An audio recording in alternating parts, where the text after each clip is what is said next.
राम सीताराम सीताराम जय सीताराम सीताराम सीताराम सीताराम जय सीताराम सीताराम सीताराम सीताराम जय सीताराम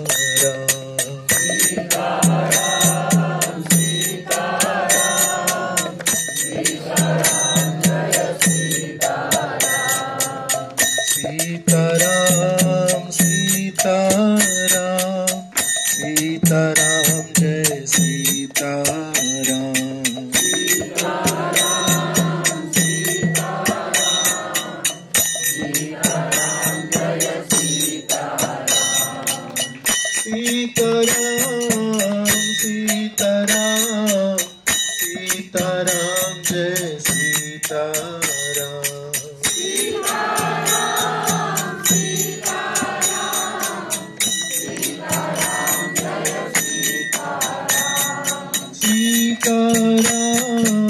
सीताराम जय सीताराम सीताराम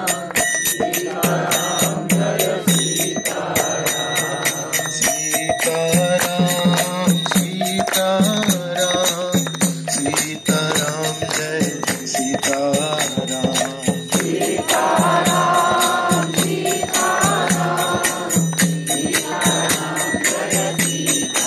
सीताराम सीताराम सीताराम जय सीताराम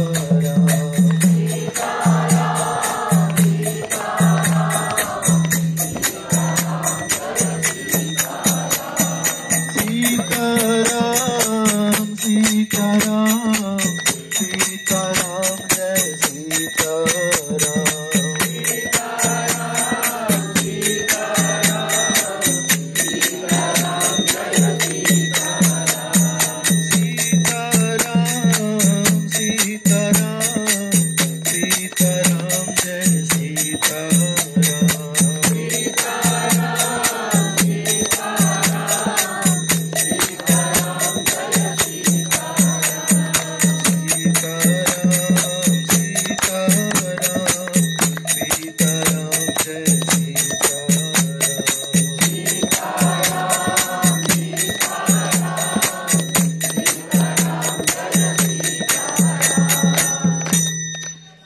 सीताराम रामचंद्र भगवान की जय।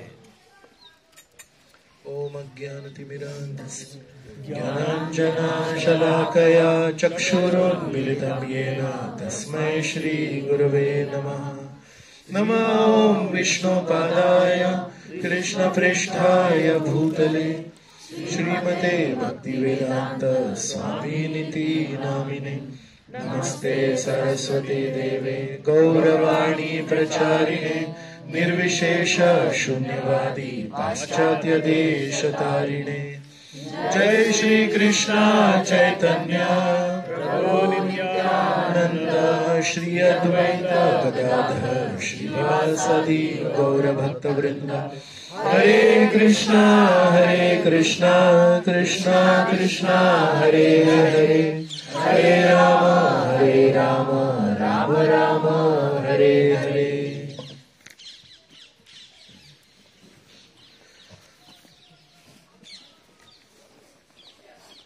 श्री राम लक्ष्मण भरत आणि शत्रुघ्न या चार मुलांचा जेव्हा जन्म झाला तेव्हा चौघांना चार वेगवेगळ्या पाळण्यात ठेवण्यात आलं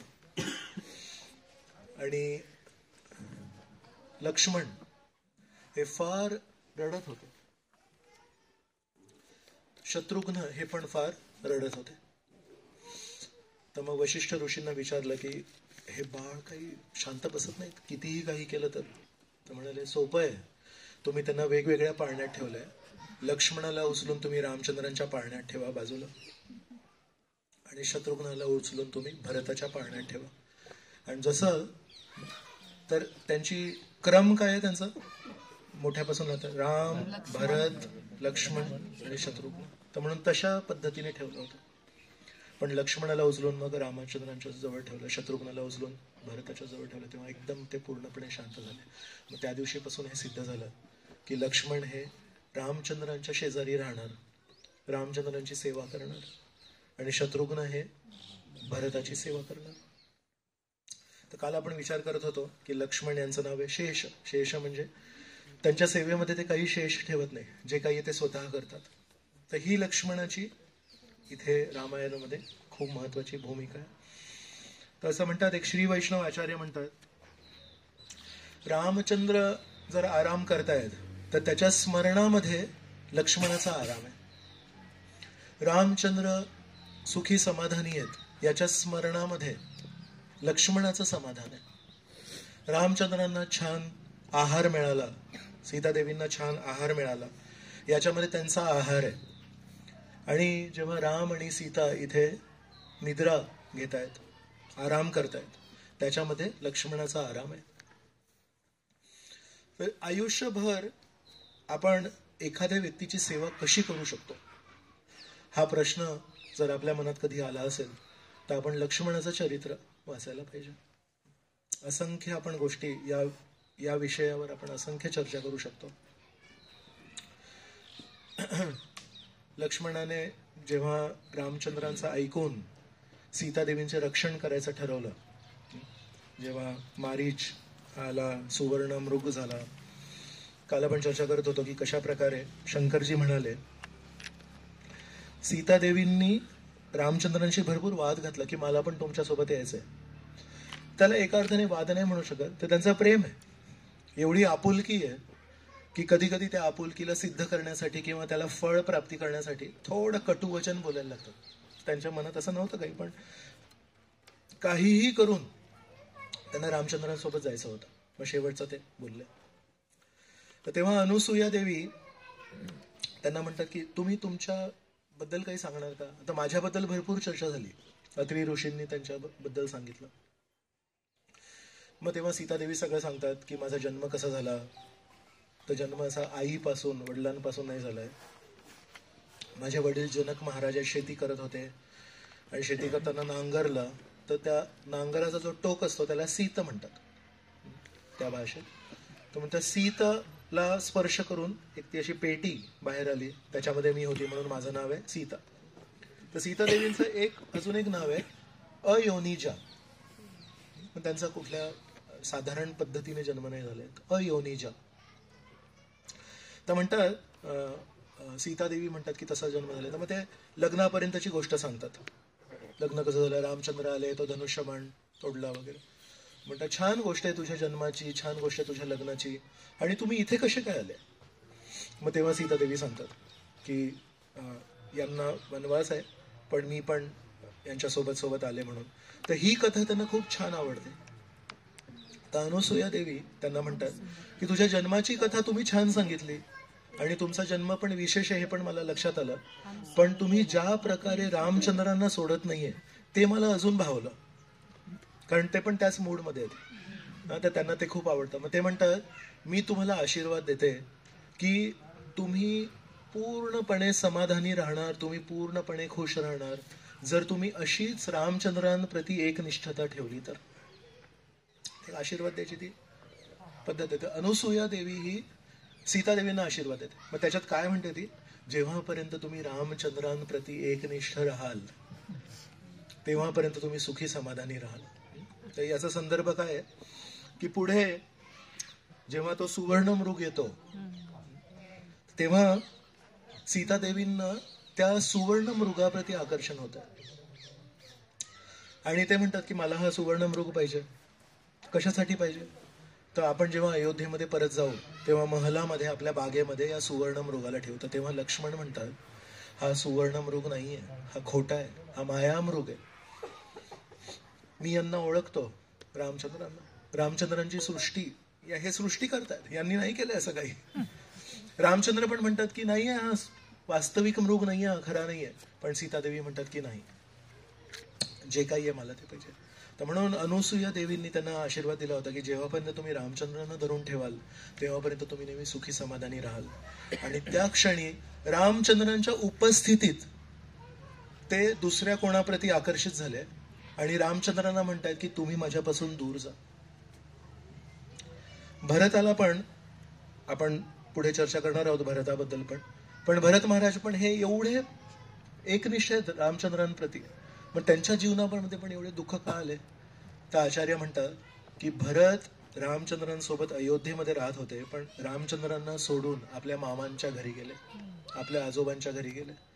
तर रामचंद्रांना जेव्हा जेव्हा कोणी सोडलंय क्षणभर होऊ, सीतादेवींसारखं किंवा काही महिन्यांसाठी काही वर्षांसाठी असू दे भरत महाराज, तर त्यांच्या त्यांच्या जीवनामध्ये खूप कष्ट आलेत. तर म्हणून सर्व आचार्य आपल्याला विनंती करतात की परमेश्वराला कधी सोडायला नाही पाहिजे आपण. दुख में सब हरि को भजे, सुख में भजे न कोई, सुख में अगर हरि को भजे तो दुख कहां से होई. तर सीतादेवींच्या जीवनात पण अशा अडचणी आल्या. तर सीतादेवी, रामचंद्र गेले, मारीचला मारलं आणि मारीचला मारून मारीच मरता मरताना रामचंद्रांचा खोटा आवाज काढला त्याने, हे सीते, हे लक्ष्मण म्हणून. तर सीतादेवी म्हणतात बघ हे बहुतेक काही कठीण परिस्थितीत आहे, तर तू जाऊन मदत कर. तर लक्ष्मणाने ऐकून न ऐकल्यासारखं केलं. ते लक्ष्मण, कठीण परिस्थिती रामचंद्रांची, तुम्हाला मी सांगतोय वारंवार, तुम्ही ओळखलं नाहीये रामचंद्रांना, तुम्ही तुमचा तो एक माधुर्य भाव आहे, तुमच्यासाठी ते पती आहेत, पण माझे स्वामी आहेत, त्यांची शक्ती काय मला माहिती आहे, तुम्ही काळजी करू नका. तेव्हा परत सीतादेवी खूप कटू वचन बोलले, म्हणाले तुमच्या मनात कदाचित काही वाईट विचार आहेत म्हणून तुम्ही जात नाहीये. तसं का बोलले असं त्यांना नाही म्हणायचंय, पण परत तेच की काहीतरी काम करून घ्यायचंय आणि ते काम करून घेण्यासाठी समोरचा व्यक्ती जेव्हा तयार नाही होत तेव्हा मग कधी कधी आपले शब्द पण बदलतात. तर तशाच प्रकारे खूप कटू वचन बोलले. तर लक्ष्मणाला एवढं वाईट वाटलं ते ऐकून. पण बघा लक्ष्मणाचा सेवा भावना कशी आहे. ज्या व्यक्तींनी त्यांच्यावर खोटा आक्षेप घेतलाय, आणि तो पण आक्षेप म्हणजे खूप वाईट आक्षेप येतो, तो वाईट आक्षेप घेऊन पण त्यांनी तो सेवेची जी भावना होती ती नाही सोडली. मग त्यांनी एक लक्ष्मण रेखा काढली तिकडे आणि म्हणाले ठीक आहे माते, तुम्हाला जर असं वाटत असेल की मी इथून जावं तर मी जातो, पण मला रामचंद्रांनी सेवा दिली. जो व्यक्ती सेवा देतो तो सेवा काढू शकतो, ज्यांनी सेवा दिली नाहीये तो काढू नाही शकत. मग आपल्याला यांनी सेवा दिली आहे आणि यांनी जर सेवेतून काढलं तर आपण त्यांना सांगायला पाहिजे मला रामचंद्रांनी सेवा दिली आहे, तुम्ही सेवेवरून नाही काढू शकत मला. तर म्हणून त्यांनी काय केलं, पण हे असे कटू शब्द ऐकू पण शकत नाहीत. मग त्यांनी काय केलं, तिथे लक्ष्मण रेखा काढली आणि सीतादेवींना सांगितलं मी माझं कर्तव्य करणं सोडू शकत नाही, तर मी तुम्हाला विनंती करतो की कृपया याच्या तुम्ही आतमध्येच राहा म्हणून. आणि सीतादेवींनी पुन्हा एकदा दये खातर का होऊ देणं किंवा दान देण्यासाठी का होऊ देणं किंवा भिक्षा देण्यासाठी का होऊ देणं, पण परत एकदा तो नियम तोडला. तर म्हणून सीतादेवी कधी कधी रामायणाचे जे आचार्य आहेत, श्री वैष्णव आचार्य, जसं गौडीय परंपरेमध्ये भागवतावर खूप चर्चा करतात. भागवतामधले नाजूक नाजूक मुद्दे. पूतना जेव्हा रामचंद्र श्रीकृष्णांसमोर आली पाळण्यामध्ये, तेव्हा श्रीकृष्णांनी पूतनाला बघून डोळे बंद केले, असं वर्णन आहे. तर ते डोळे बंद का केले याची कारण आहेत, तर त्याच्यावर भरपूर चर्चा झाली आहे. एक म्हणतात एवढ्या वाईट महिलेचा चेहरा श्रीकृष्णांना बघायचा नव्हता. एक कारण होतं की श्रीकृष्णांनी डोळे बंद करून त्यांच्या पूर्ण इतिहासामध्ये शोधून काढलं की कुठेतरी काहीतरी पुण्य केलंय का, तर ते शोधत होते. मग त्यांना ते बली महाराजांच्या बहिणीमध्ये रत्नमाला म्हणून ती बहीण होती, तिथे त्यांना की या बाईला माझ्या प्रती वात्सल्य भावना होती, मी जेव्हा वामनदेव म्हणून आलो होतो तेव्हा. मग त्यांनी पुन्हा डोळे उघडले. तशा लहान लहान मुद्द्यांवर चर्चा झाली आहे. तसं श्री वैष्णव आचार्यांनी रामायणाच्या लहान लहान मुद्द्यांवर चर्चा केली आहे. तर ते म्हणतायत की सीतादेवी यांची तुलना कधी कधी एका बद्ध जीवाशी करतात. लक्ष्मण हे आदी गुरु आहेत आणि रामचंद्र हे परमेश्वर. तर म्हणतात गुरु आणि श्रीकृष्ण सोबत होते या व्यक्तीसोबत. मग आधी श्रीकृष्णांना दूर पाठवलं, रामचंद्रांना दूर पाठवलं. तरी रामचंद्र कसे आहेत, गुरूंच्या हवाले करून गेले. गुरूंना सांगितलं मी जातोय, यांना मोह आहे, मी कधी कधी असतो कधी कधी नसतो, पण गुरु हे नेहमी असतात आपल्यासोबत. तर गुरूंना गुरूंच्या हवाले केलं. पण बद्धजीव कसा आहे, एकतर आधी परमेश्वराला दूर केलंय, तर आपण वैकुंठामधून इथे जे पतन झालोय ते परमेश्वराला दूर करून आलोय. पण परमेश्वर म्हणतात की ठीक आहे, मी माझ्या प्रतिनिधींना पाठवतो. तर कमीत कमी त्या प्रतिनिधींना तरी जवळ ठेवायला पाहिजे आपण. मग सीतादेवींनी काय केलं, त्या प्रतिनिधींना पण दूर पाठवलं, प्रतिनिधींवरच आक्षेप घेतला. तरी पण प्रतिनिधी कसे आहेत, प्रतिनिधींनी तिथे लक्ष्मण रेखा काढली आणि म्हणाले जे काही आहे मला परमेश्वरांनी सेवा दिली आहे, तुमची काळजी घ्यायची. तर कधी कधी संत महात्मा आहेत ते या जगात येतात, ते परमेश्वराचं काम करायला येतात आणि परमेश्वराचं काम करायला येतात. तर कधी कधी साधारण जीवात्मे त्यांच्यामध्ये पण दोष बघतात. मग तेव्हा काय करतात साधू आपली सेवा सोडत नाहीत. तर एका साधूंची गोष्ट आहे की नदीमध्ये आचमन करत होते आणि आचमन करता करता त्यांनी बघितलं की एक विंचू होता आणि तो विंचू असं पाण्याच्या काठाकाठाने जात होता. तर नदीवर असं त्या लाटासारख्या छोट्या लाटा येतात, तर त्या विंचूवर येत होत्या. तो विंचू असा वाहून गेला त्या पाण्यात. तर यांना दया आली, तर यांनी असं त्या पाण्यामध्ये हात टाकला आणि त्या विंचूला काढून बाहेर ठेवला. विंचूचा एक स्वभाव आहे दंश करणं. तर लगेच त्या साधूला दंश केला. असा दंश जेव्हा झाला तेव्हा हातातून तो विंचू खाली पडला, परत पाण्यात पडला, परत बुडू लागला, परत त्या साधूने त्या विंचूला बाहेर काढला, परत त्या विंचूने दंश केला. असं करता करता 2-3 वेळा दंश झाला. तर मग एका बाजूला शेजारी माणूस होता, तो म्हणाला अहो काहीतरी विचार करा, ज्याला वाचवताय तोच दंश करतोय. तो म्हणतो हा विंचू किती छान आहे, त्यांनी त्याचा धर्म सोडला नाही आणि मी साधू आहे, मी माझा धर्म कसा काय सोडू. नामदेव महाराजांच्या पण जीवनामध्ये अशी एक गोष्ट आहे, कोणाला माहिती आहे, सांगणार तुम्ही, सांगू शकता. तर म्हणताय आंघोळ करायला जात होते एकनाथ महाराजांच्या जीवनात आंघोळ करायला जात होते. ते एक दुष्ट व्यक्ती होता, तो बघायचा आंघोळ करून आले छान तर त्यांच्यावर थुंकायचा, हे परत जाऊन आंघोळ करायचे. असं कमीत कमी 100 वेळा तरी केलं. मग याला विचारलं तुला काय वाटत नाही का. तो म्हणतो नाही, यांच्यामुळे त्या पवित्र नदीमध्ये मला एकाच दिवसामध्ये 100 वेळा आंघोळ करायचं पुण्य लाभलं. तर ही चेतना वेगळी आहे, आपल्यासाठी नाहीये ही. आपण बद्धजीवामध्ये आहोत, पण बद्धजीवामध्ये असताना जर श्रीकृष्णांची महानता ऐकली, गुरूंबद्दल गुरुतत्वाबद्दल जर महानता ऐकली तर आपल्यामध्ये पण काहीतरी परिवर्तन होईल, म्हणून आपण ऐकतोय. तर लक्ष्मणच्या सेवा भावनेवर आपण इथे चर्चा करतो. ज्यांनी आक्षेप घेतला त्यांच्या सुरक्षिततेसाठी त्यांनी एक लक्ष्मण रेखा आखली आणि मग नंतर गेले. आणि सीतादेवींनी काय केलं, जेव्हा रावण आले तर कसे म्हणतात, दान देणार का, भिक्षा देणार का. भिक्षा देण्यासाठी, चांगुलपणा करण्यासाठी, पण आपण चांगुलपणा इतका नाही करायला पाहिजे की गुरु आज्ञेच्या पलीकडे जायला पाहिजे. कधी कधी आपण असं फसतो, आपल्याला चांगलं व्हायचंय पण मूळ चांगुलपणा काय हेच आपण जाणलो नाही अजूनपर्यंत. मूळ चांगुलपणा परमेश्वराचं आज्ञापालन, मूळ चांगुलपणा हा गुरु आज्ञापालन मध्ये आहे. आपण जेव्हा परमेश्वराच्या आज्ञापालनाच्या पलीकडे जाऊन, गुरु आज्ञा पलीकडे जाऊन जेव्हा चांगुलपणा करतो तो आपल्यासाठी मग त्रासदायक ठरतो. म्हणून एवढं चांगलं नाही बनायचंय की गुरु महाराजांच्या शिकवणीच्या पलीकडे जाऊन गुरु महाराजांना शिकवायचंय की नाही तुम्हाला ही गोष्ट नाजूक कळली नाहीये, मी त्याच्या पण पुढचं आहे. तर सीतादेवींनी ती लक्ष्मण रेखा पार केली आणि मग त्यांची पण भरपूर फजिती झाली. लक्ष्मण लगेच रामचंद्रांकडे गेले आणि रामचंद्र मारीचला मारून तो जो चुकीचा त्यांनी आवाज केला होता तो पण ऐकून त्यांना पण लक्षात आलं आता काहीतरी तिथे अभद्र घडलं असणार. तर ते धावत धावत येत आहेत इकडे आणि त्यांना पण माहिती इथे आता काहीतरी फसवणूक झालेली आहे, इथे आता काय होतं माहिती. तर रामचंद्र असे धावत धावत कुटीराकडे येत आहेत, लक्ष्मण पण असे धावत धावत येत आहेत आणि अर्ध्या रस्त्यात रामचंद्र भेटले आणि त्याला म्हणाले तू इथे काय करतोयस, तुला मी सांगितलं होतं सीतादेवींची काळजी घ्यायला, तू इथे काय करतोयस, तू माझं ऐकलं नाहीस. लक्ष्मणाला किती धक्का बसला असेल विचार करा. तिथे ऐकलं तेव्हा सीतादेवींनी बाहेर काढलं.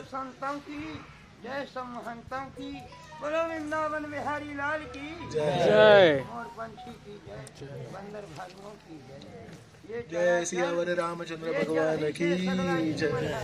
मग असं सीताराम, मग अशा प्रकारे त्यांना जाऊ देणार पायऱ्यांवरून इकडे उधर से, थोड़ा वहां बैठना नहीं, उधर से सीढ़ी है. तर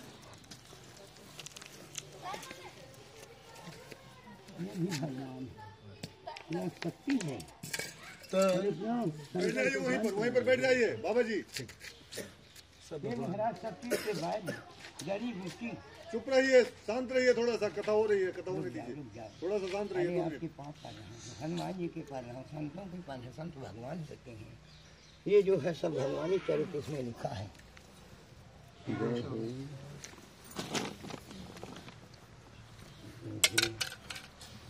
सब महात्माओं की, सब ऋषियों की, सब भक्तों की जय। ये सब कुछ परमात्मा है।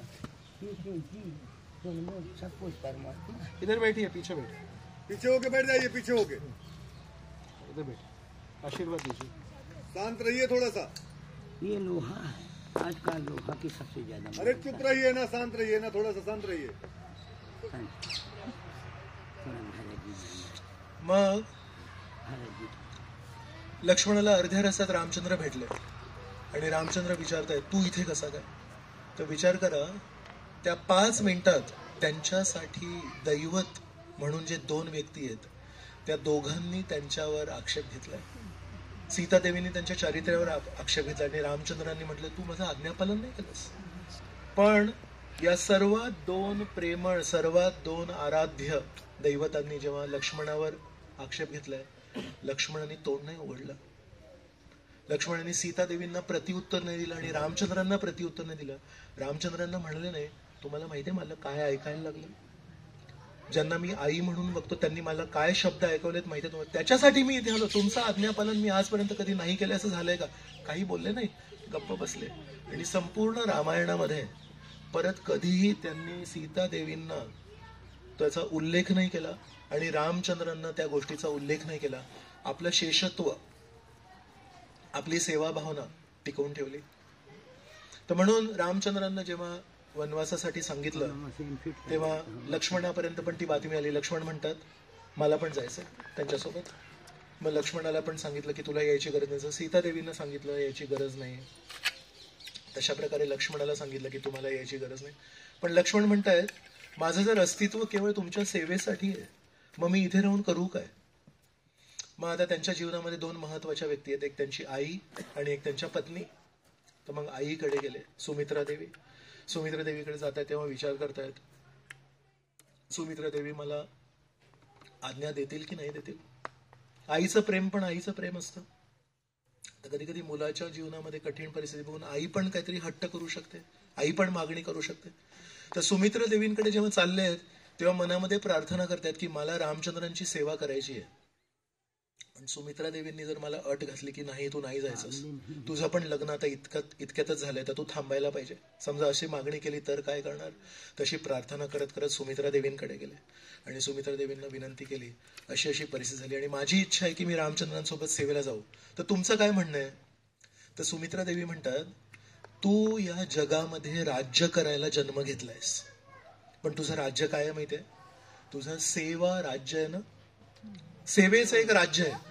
त्या राज्याचा तू राजा बनायला या जगामध्ये जन्म घेतलायस. या राज्यावर तुझं राज्य नेहमी राहणार. सेवा नावाच्या राज्यावर तू नेहमी राजा राहशील. आणि तुझी प्रजा कोण आहे याच्यामध्ये? तुझं मन तुझी प्रजा आहे, तुझे विचार तुझी प्रजा आहे, तुझे इंद्रिय तुझी प्रजा आहे.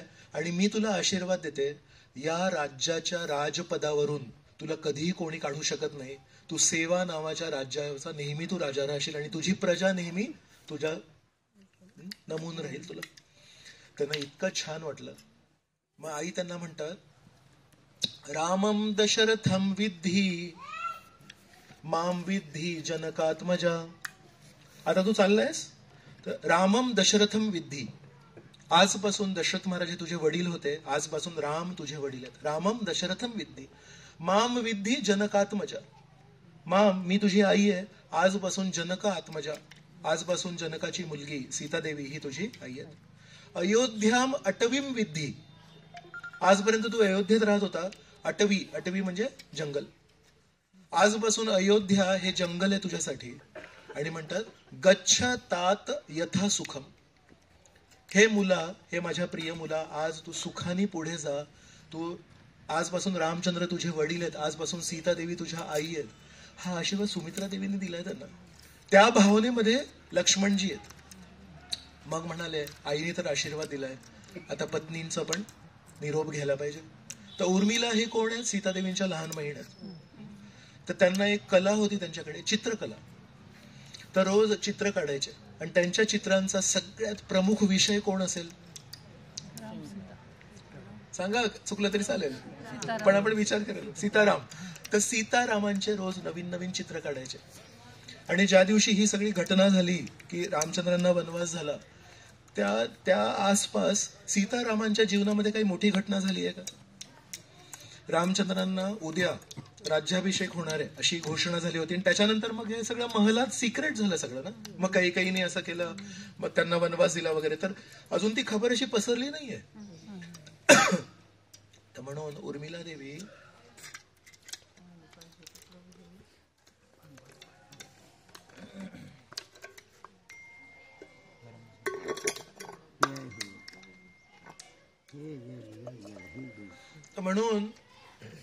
उर्मिला देवी त्या दिवशी सीताराम हे राज्याभिषेक झाल्यानंतर अयोध्येच्या मुख्य सिंहासनावर बसलेत असं चित्र काढत होते.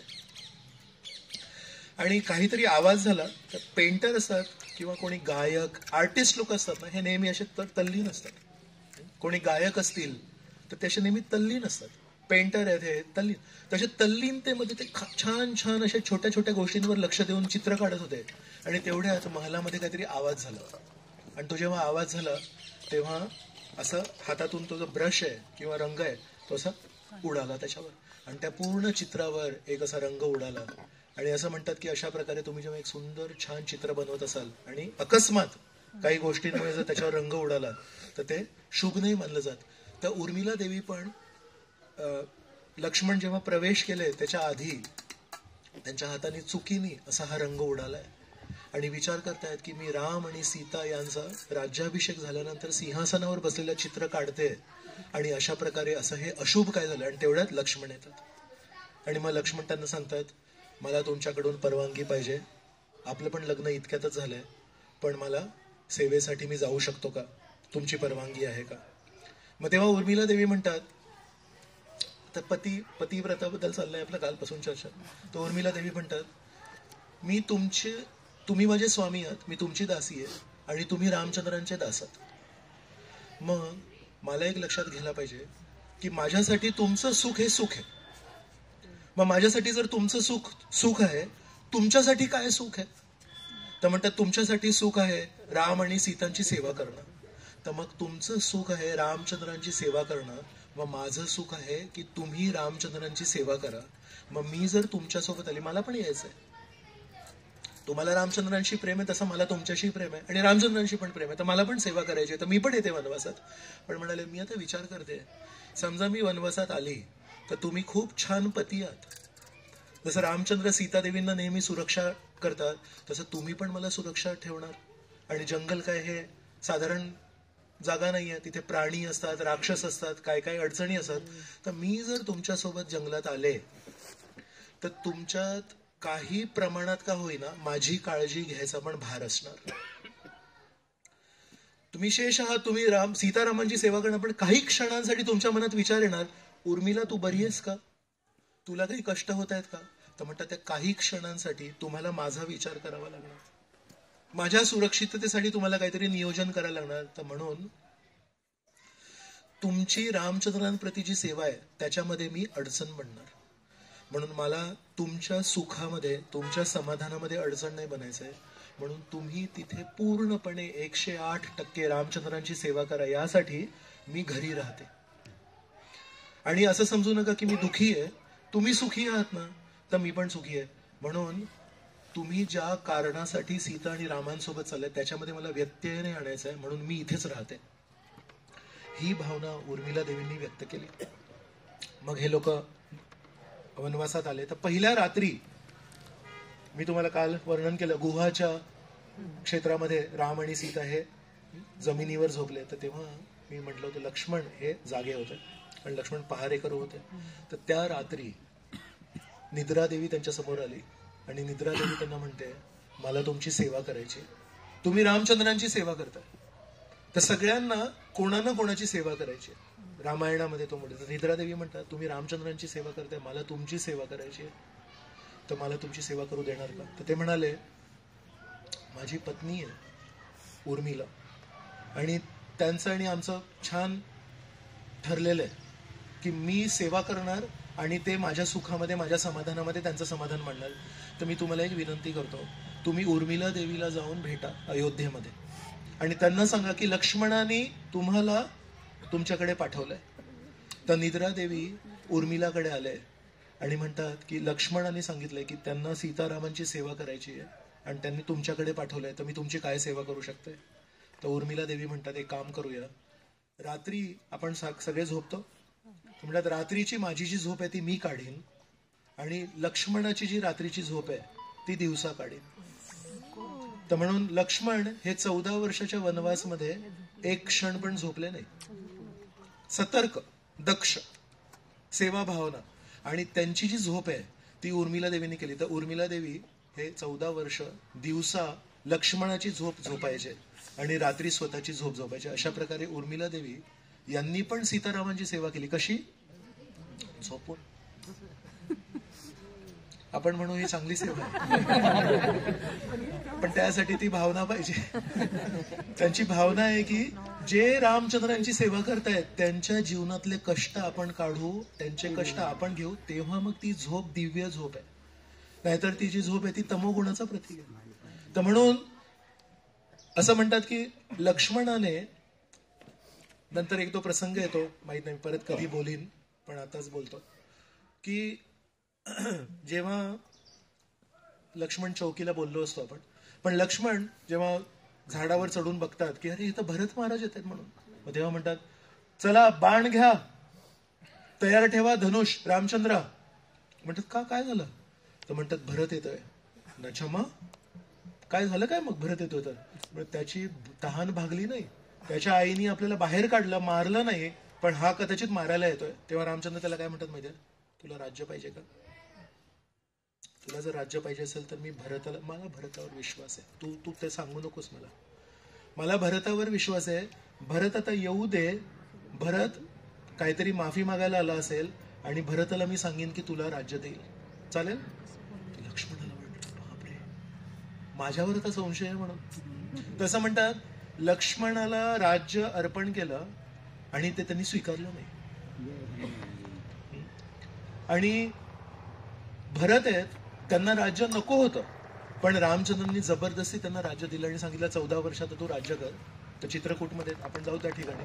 तर म्हणतात लक्ष्मणाने सेवा केली राज्य नाकारून आणि भरतानी सेवा केली राज्य स्वीकारून. म्हणून कोणाला काय सेवा मिळेल आपण सांगू शकत नाही. आपण कधी कधी एकमेकांमध्ये तुलना करतो, ही सेवा त्याला. तर भरताला सांगितलं तू राज्य कर, भरत म्हणतात मला राज्य नाही करायचंय.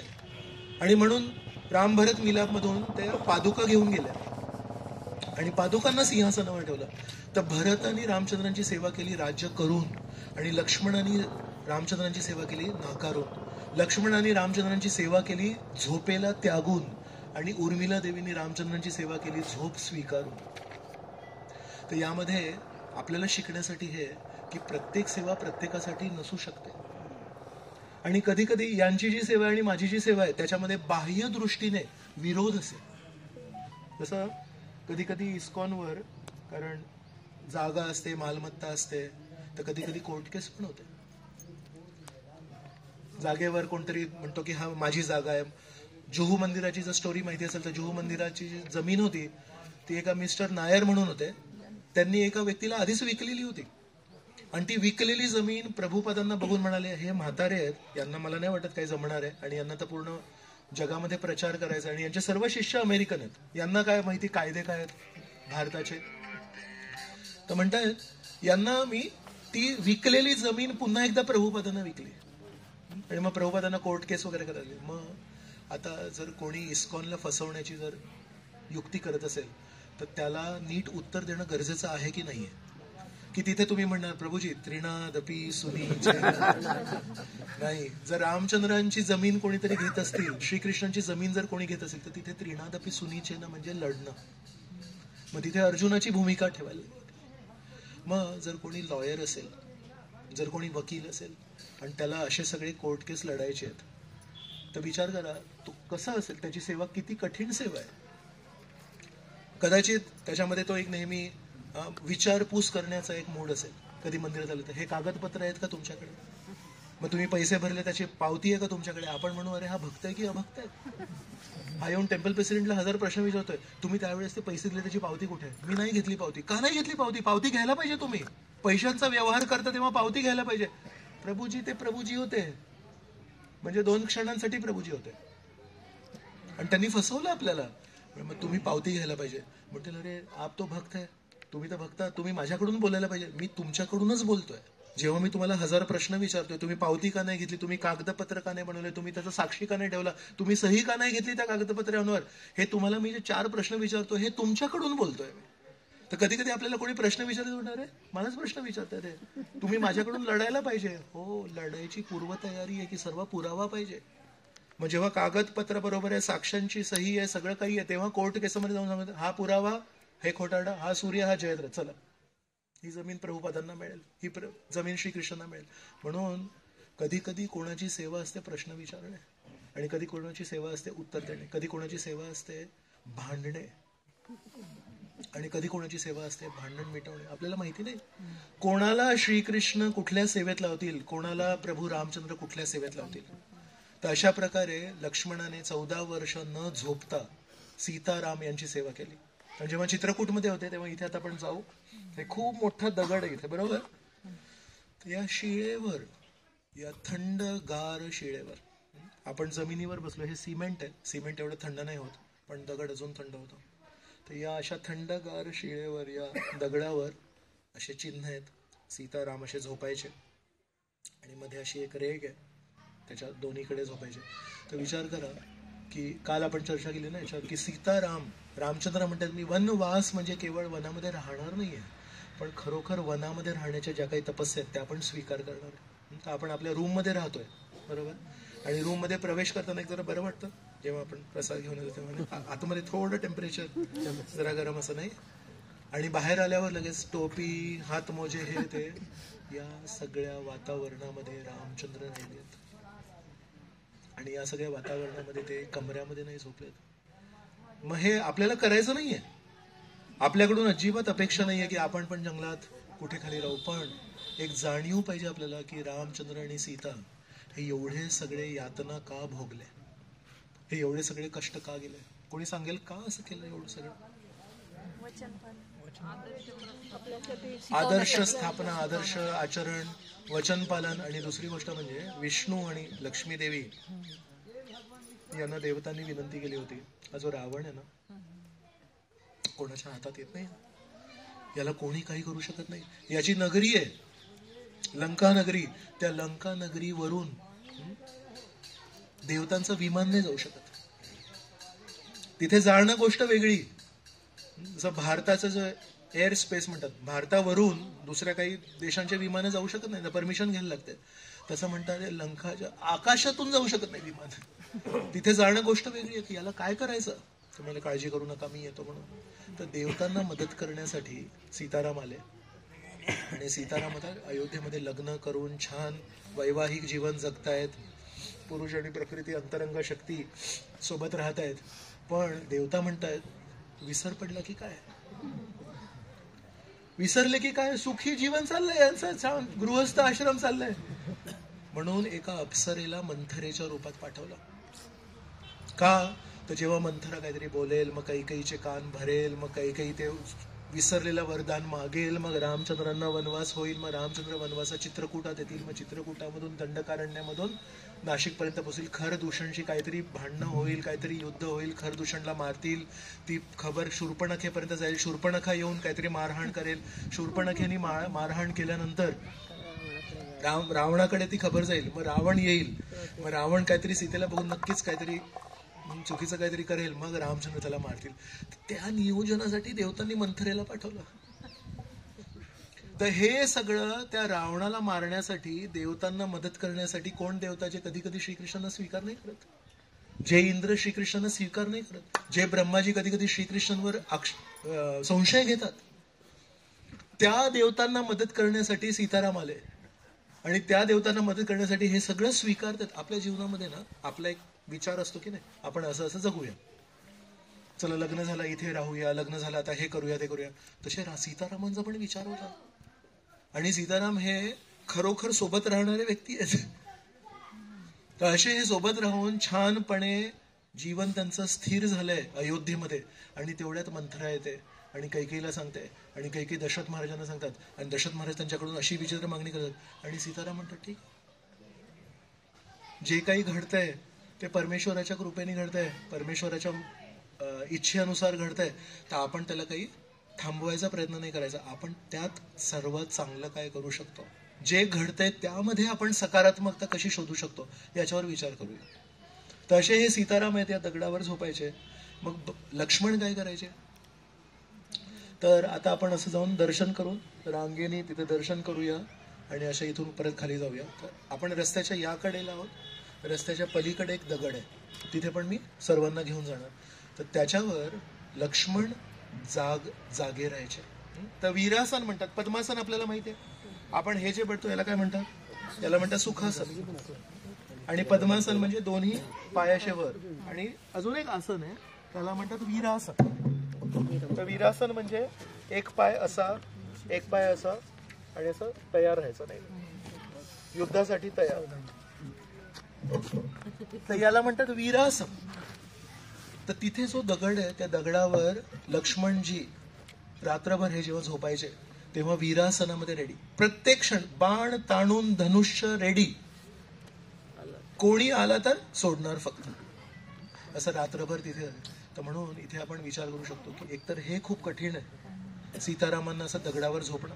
तर सीतादेवींचं जेव्हा लग्न झालं आणि मिथिलेवरून जेव्हा रामचंद्र त्यांना घेऊन आले तेव्हा एका पालखीत घेऊन आले. मग पालखीतून जेव्हा सीतादेवी उतरले आणि पालखीतून जेव्हा असे महलात जात होते तेव्हा ओढणी घेतली होती, पदर घेतलं होतं, पण त्या पदरातून पण काही लोकांच्या नजरा, कारण लोक विचार करतात रामचंद्रांचं लग्न झालं, रामचंद्रांवर एवढं प्रेम आहे, त्यांनी ज्यांच्याशी लग्न केलं ते कोण असतील, तर चेहरा बघायचा होता त्यांना, कोण आहे ते भाग्यवान व्यक्ती ज्यांनी रामचंद्रांशी लग्न केलं, तर त्यांना बघायचं होतं. बघा अशा डोळ्यांमध्ये जी उत्सुकता आहे, त्यांनी म्हणतात सीतादेवींच्या नाजूक गालांवर डाग पडले, दृष्टीने सीतादेवींच्या गालांवर डाग पडले. एवढे नाजूक आहेत सीतादेवी आणि रामचंद्र पण एवढे नाजूक आहेत. तर ते सीताराम इथे झोपायचे आणि ते जेव्हा झोपले आहेत त्यांना फक्त जायला रस्ता देऊन टाकत आले.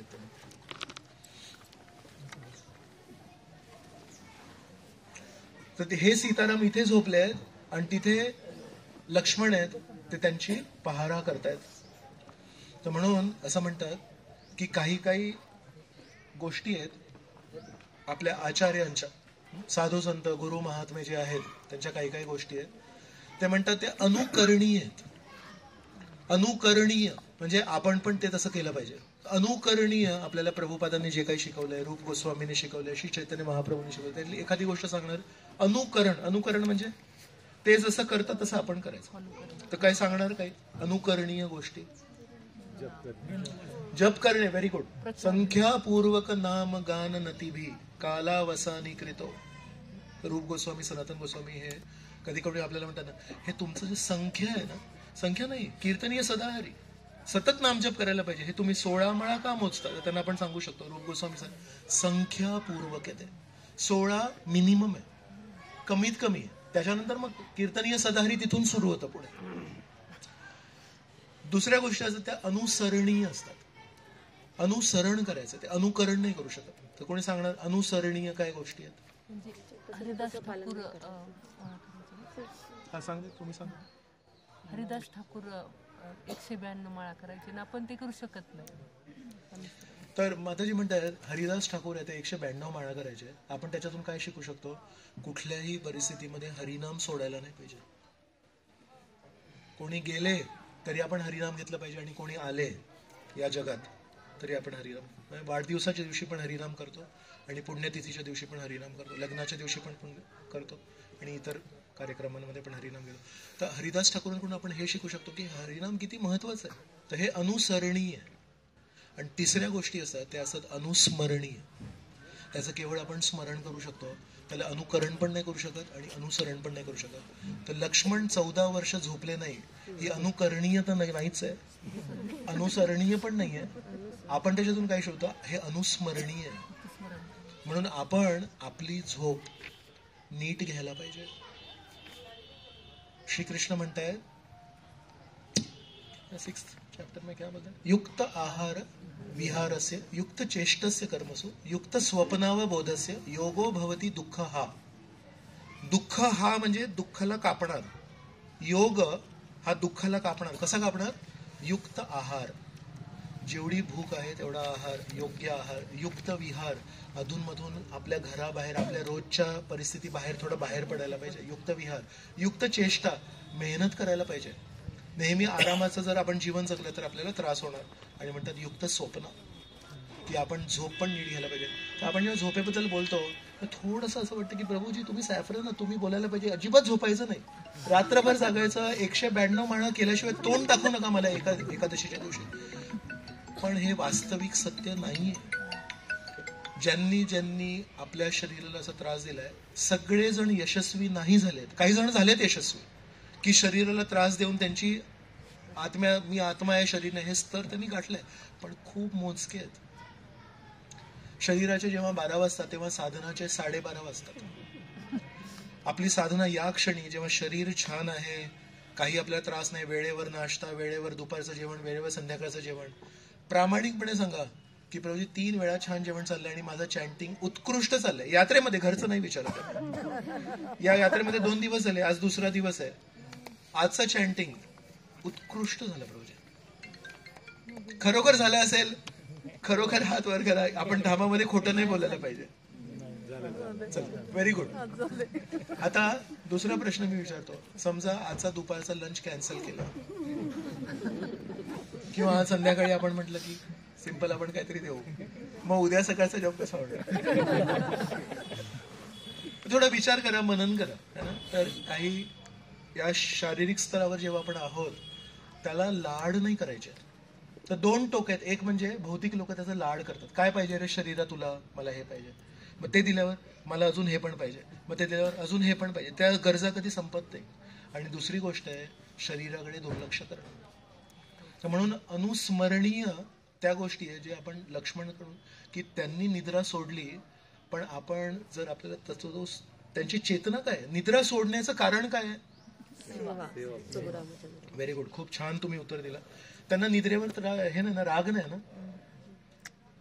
आधी झोपायचे, फक्त रामचंद्रांच्या सेवेमध्ये ती बाधा होती म्हणून त्यांनी त्यांना निद्रादेवीवर काही राग नाहीये. कधी कधी आपण सेवा योग्य पद्धतीने न करता या सगळ्या गोष्टीमध्ये अडकतो. याच्याकडे दुर्लक्ष करायचं, त्याच्याकडे दुर्लक्ष करायचं, हे का? पण तुमच्या सेवेचा तो स्तर आहे का? तुमच्या चेतनेचा तो स्तर आहे का? जेव्हा रामचंद्रांची सेवा मध्ये आली तेव्हा त्यांनी झोप सोडली. असं लहानपणी 4 वर्षांची असताना मला असं वाटतंय मी झोप सोडतो, मला असं वाटतंय मी आता खाणं पिणं सोडतो, अजिबात नाहीये. छान जेवत होते, छान निद्रा घेत होते, पण जेव्हा रामचंद्रांच्या सेवे आड आली तेव्हा सोडलं. कधी कधी त्या सेवेचा स्तर, ती चेतना गाठायच्या आधी आपण अशा कुठल्या तरी गोष्टी ऐकतो, हे साधू असे करत होते, ते साधू असे करत होते, आणि आपण युक्त आहार, युक्त विहार, युक्त चेष्टा आणि युक्त स्वप्न न करता जेव्हा ते करतो तेव्हा आपली चेतना उंच होत नाही. तर IIT मध्ये एक प्रोफेसर आहेत, आपले गुरुबंधू आहेत, त्यांचं नाव आहे गौर हरी प्रभू. तर हे गौर हरी प्रभू जेव्हा IIT मध्ये हुशार होते, खूप मोठ्या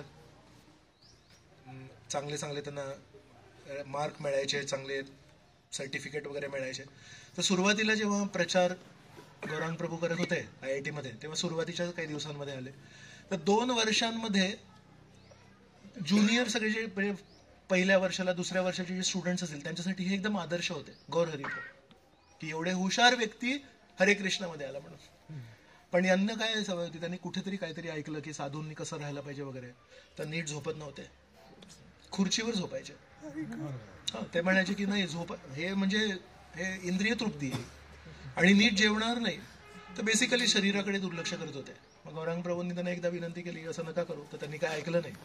मग एकदा महाराज आले होते, परमपूज्य राधानाथ महाराज आले होते. राधानाथ महाराजांना गौरांग प्रभूंनी सांगितलं की हे प्रभूजी खूप छान आहेत, खूप हुशार आहेत आणि खूप असे पण आहेत आणि खूप तसे पण आहेत, पण हे शरीराकडे दुर्लक्ष करतात. महाराजांनी ते ऐकलं. महाराज म्हणाले तुम्ही खूप हुशार आहात, पण मला एक तुम्हाला गोष्ट सांगायची आहे.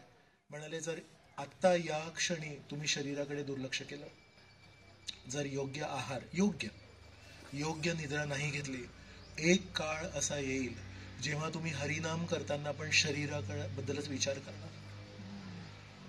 तेव्हा आता तुम्ही शरीराकडे दुर्लक्ष करता ना, जसं आपल्या नाते असतात ना, तर समजा माझा मुलगा आहे आणि माझ्या मुलाकडे मी दुर्लक्ष केलं.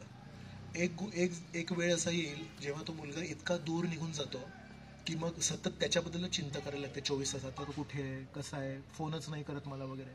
त्याच्यापेक्षा योग्य वेळी त्याच्याशी जर नातं जोडलं तर तो दुरावा नाही होत. तर तसंच महाराज म्हणाले की आज जो शरीराकडे दुर्लक्ष करतोय, एक दिवस असा येईल जेव्हा 24 तास शरीराची मशागत करायला लागते. सकाळी हे औषध, 10 वाजता हे औषध, 11:30ला हे औषध, जेवणाच्या 15 मिनिटं आधी हे औषध, जेवण झाल्यानंतर हा काढा. हे करता करता ते बरं आहे की आता योग्य वेळी जेवायचं, योग्य वेळी झोपायचं आणि योग्य वेळी आपली सेवा करायची. तर म्हणून इथे लक्ष्मणजींना आपण प्रार्थना करू शकतो की तुम्हाला बरोबर माहिती आहे कधी काय करायचं. तर आम्हाला पण ती शक्ती द्या, आम्हाला पण ती बुद्धी द्या की आम्ही पण हे जी भेट वस्तू दिली आहे श्रीकृष्णांनी सेवा करण्यासाठी, हात नसतील ते जप कसं करणार. आपण हातावर जप करतोय, ज्यांच्याकडे हात नाही ते जप कसं करणार. करतील, मानसिक करतील, पण तुळशीला स्पर्श करून आपण जो जप करतोय हरे कृष्ण नाही करू शकत.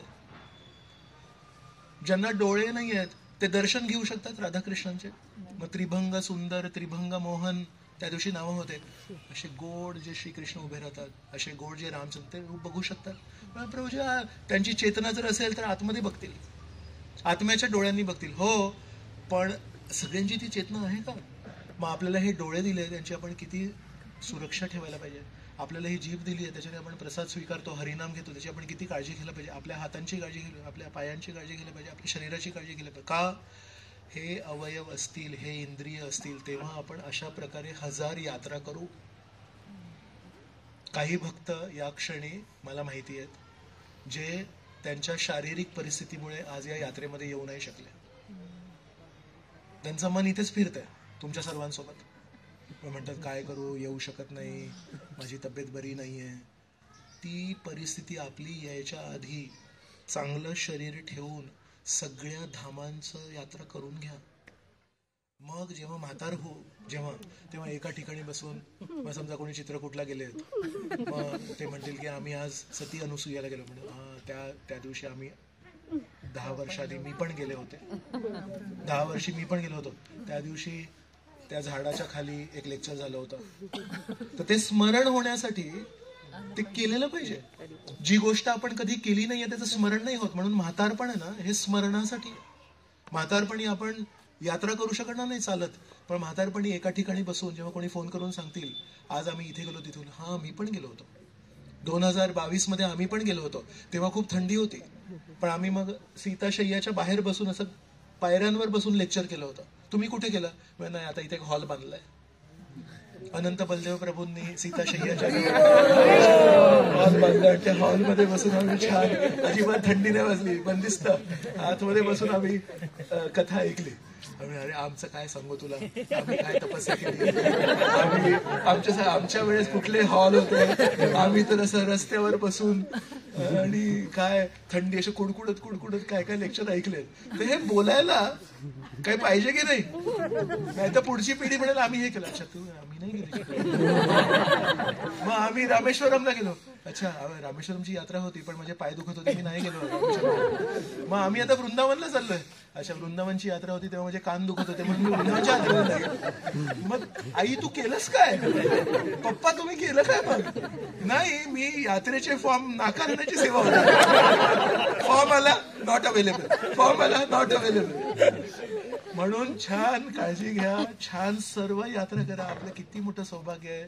चित्रकूट एवढे सगळे तीर्थस्थान आहेत. सर्व तीर्थस्थानाला जायला आपल्याला पासपोर्टची गरज नाही, कारण आपण भारतामध्ये जन्म घेतलाय. अमेरिकन भक्त आहेत, त्याचा विचार करत सर चित्रकूटला जाऊया. मग काय करायला लागेल, प्लेनची तिकीट बुक करायला लागेल. विजा अप्लाय करायला लागतो. मग ते करून तारीख मिळते, या तारखेपासून या तारखेपर्यंत तुम्ही भारत देशामध्ये फिरू शकता. मग एक तीर्थस्थान असेल तर एकच तीर्थस्थान. मग लोभ जर सुटला, अरे अयोध्या इथे जवळच आहे, 4 तासावर प्रयागराज आहे, नाही करू शकत का? तो विजा तेवढ्याच दिवसांचा आहे, तेवढ्या दिवसांमध्ये दुसरं विमान पकडून घरी जायला लागतं. भारतीय शरीर मिळालंय, विचार करा, भारतवर्षामध्ये शरीर मिळालंय. या शरीर किती मौल्यवान शरीर आहे माहितीये तुम्हाला? हे खरोखर सांगतोय मी. मनुष्य जन्म आधी खूप महत्वाचा आहे. त्या मनुष्य जन्मामध्ये सुसंस्कृत परिवारामध्ये जन्म घेणे खूप महत्वाचं आहे. आणि त्या सुसंस्कृत परिवारामध्ये आस्तिकता, परमेश्वरामध्ये विश्वास असणं हे खूप, आणि त्यामध्ये पण भारतवर्षामध्ये हे शरीर मिळालं. हे शरीर देवता पण याच्यासाठी प्रार्थना करतात. 5व्या स्कंदामध्ये देवता प्रार्थना अर्पण करतात, भारतवर्षामध्ये आम्हाला मनुष्याचा जन्म द्या. म्हणतात आम्ही नाही जाऊ शकत चित्रकूटला, आम्ही नाही जाऊ शकत वृंदावनला, आम्ही नाही जाऊ शकत तिथे तीर्थस्थानी.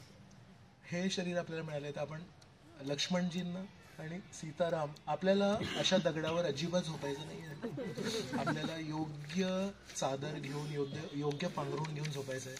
पण नेहमी हा विचार करायचा की या शरीराला मी रामचंद्रांच्या सेवेमध्ये, सीतादेवींच्या सेवेमध्ये मी कसं संलग्न करू शकतो. तर खूप खूप धन्यवाद. हरे कृष्ण. आपण जाऊन आता असं दर्शन करून इथून बाहेर येऊया. या पायऱ्या आहेत ना, इथून जाऊ, इथून अशा बाहेर येऊ, म्हणजे असं गोल जाऊ शकतो. आणि तिथे लक्ष्मण जी तिथे उभे असायचे, वीरासनात असायचे, त्याचं पण दर्शन करूया. आणि तिथून मग भरतकूप इथे जाऊ. जय श्री प्रभुपादजी की जय. जय सियावर रामचंद्र भगवान की जय. अनंत कोटी वैष्णववृंद की जय.